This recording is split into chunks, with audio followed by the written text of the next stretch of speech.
Basically every ticker in the market right now is making this move where they had this aggressive uptrend and now they are smashing through that support. You're seeing it with GameStop, you're seeing it with especially Tesla. We just saw it with Tesla, and you're also seeing it with Riot today, as well as Mara and plenty of other plays. Yet the market is holding up, and today we got a lot of stuff to cover with GameStop, AMC, and then the data, and then some additional stuff with AMC and GameStop, then the market, Tesla, crypto, and I'm going to give you the outlook going forward into the new year. As many of you know, this is the very last trading day of 2023, so pay attention here. Without further ado, let's get into it. If you guys are new to the channel, make sure to hit the like button, subscribe, and turn that post notification bell on. It is one click of a button, and it is also free. GameStop is trading at $17.62, down 2.49% on the day. Again, breaking below this resistance level. I'm watching for a hold at $17 for GameStop. Best case scenario, a hold at $17.40. Overall, GameStop still stair-stepping higher. Depending on if all of these stocks squeeze at once, GameStop may be leading the pack, as it already has momentum flow to the upside, and it could get picked up very quick, especially with the gamma ramp that we see happening for the January 19th expiration. AMC, we're tracking this low, this curl up, and then this flash down before getting that squeeze higher, which means GameStop and AMC may just be on the verge of a week to 3 weeks out of actually getting a squeeze. Taking a look at AMC, where we're trading at now, hit the low, curled higher, got this flash down, and with that being said, I'd look for a base right here where AMC is trading at, right around $6.15, worst case $6.12, before scaling higher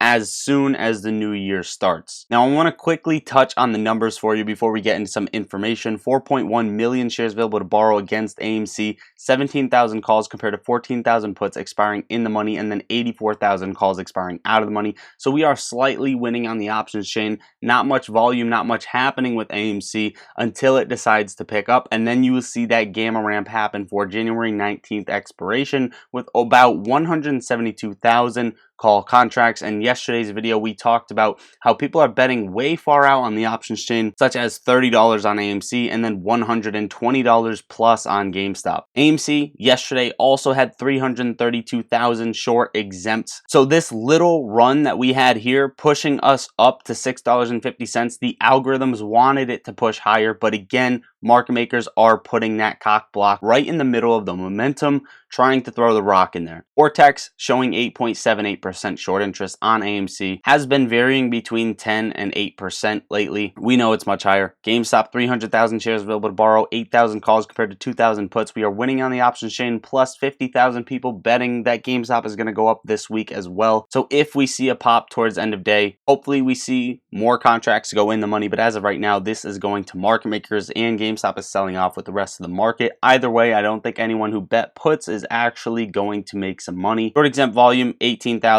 down from 30, which was up from 20. GameStop, they're kind of just varying with GameStop right now. It is still slightly high for short exempts for GameStop. Now, we did see the highest order imbalance on the buy side that we have seen yet, which is 623,418 shares over on AMC, which means they couldn't match the sellers to the buyers. You can clearly tell that the algorithm is trying to push the stock. There are plenty of buy orders coming in, being routed, and they are just dodging that price action. Now, Pult, we talked about Pult yesterday, purchasing into AMC and announcing that he's purchasing into AMC. But as always, the apes do some deep digging on Twitter, and here's what we see. 248 million total funds not used for charity, according to Pult's filings. His investments of 100 million month average are managed by Goldman Sachs, and it's all grandpa's money. Now, some people think that this guy is just steering the crowd away from AMC, especially having to do with these big funds, potentially spoofing AMC, right? Goldman Sachs, Goldman Ball Sachs, whatever you want to call them. And then the next thing that is trending on Twitter that we kind of have to touch on is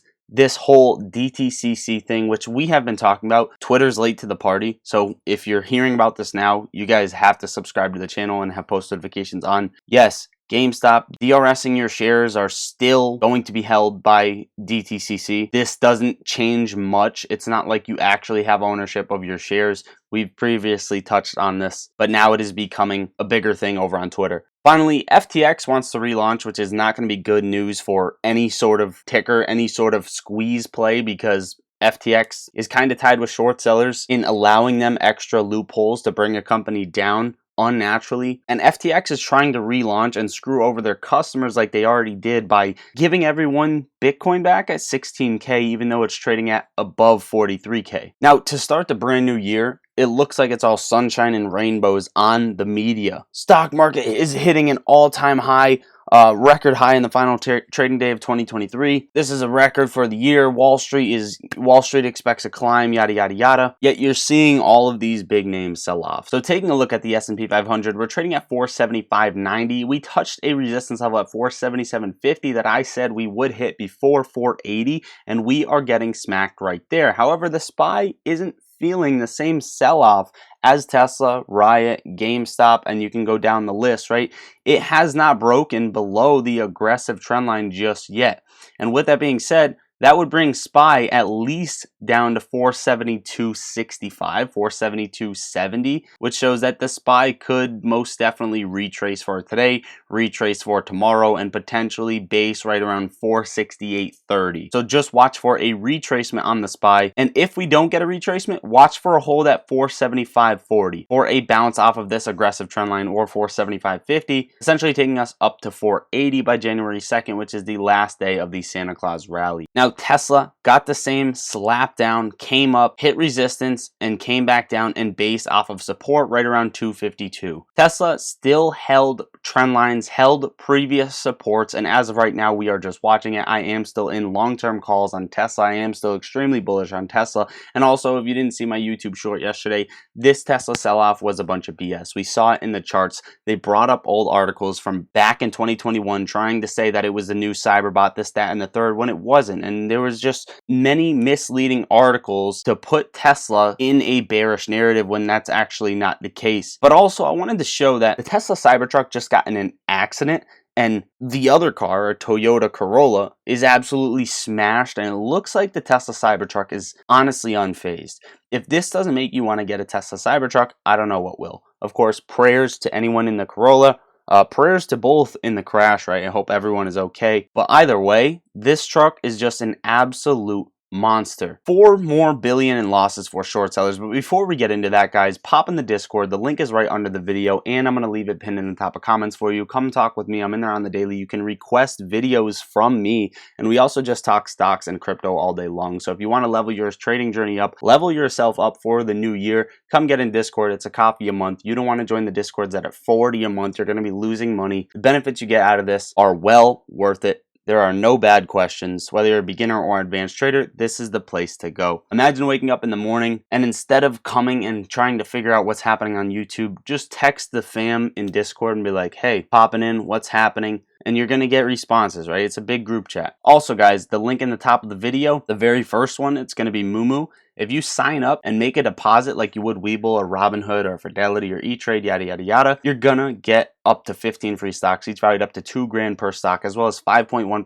APY on your uninvested cash. So use my link, sign up, and make a deposit of even a penny to start earning benefits from there. Do it quick before the year is over. It takes 2 minutes out of your day. Also, you're getting a ton of other benefits on top of that, like level 2 order book data for free, access to trading options, going long, going short, and a customizable earnings calendar, which is my favorite part of Moomoo. Let's get back to the video. $4 billion in losses for Coinbase short sellers is poised to get even worse. Short sellers are down over $4 billion in 2023 on Coinbase, and yet bearish traders continue to bet the stock price will decline. Short sellers' persistence has left the stock open to a short squeeze, according to S3 Partners. So short sellers are down $4 billion plus now on Coinbase, yet they are still betting that the stock price is going to decline. But according to S3 Partners, Coinbase is poised for a short squeeze, especially coming into the Bitcoin ETF, as well as the Bitcoin halving, as well as just this whole crypto pump. People are making money in the market, putting it into crypto, and Coinbase is a big player in that space. So are these short sellers going to get squoze out of their positions in Coinbase, and are you guys playing it? You let me know in the comments down below. Finally, former Goldman Sachs executive says crypto bull market barely started, which means that, yeah,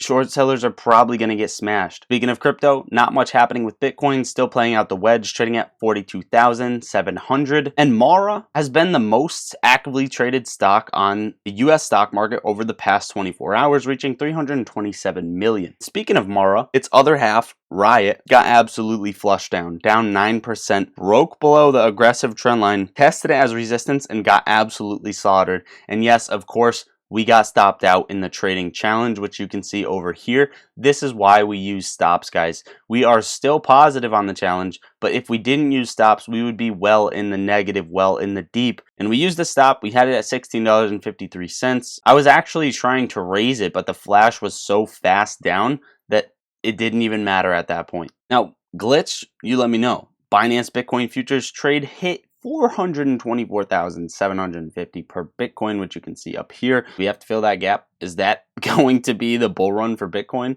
Finally, last sprinkles on top, Google has agreed to settle a lawsuit for $5 billion, claiming it secretly tracked the internet use of millions of people who thought they were browsing privately. Which, yeah, guys, if you have a phone, you're probably not private. And then Maine becomes the second U.S. state to disqualify Trump from 2024 presidential primary ballot. I don't know or think they should be able to do this, but if you think this should be legal, let me know in the comments. That is it, guys. Enjoy your weekend. Make sure to have post notifications on for when I upload over the weekend. I love you all. Lottery Socks out.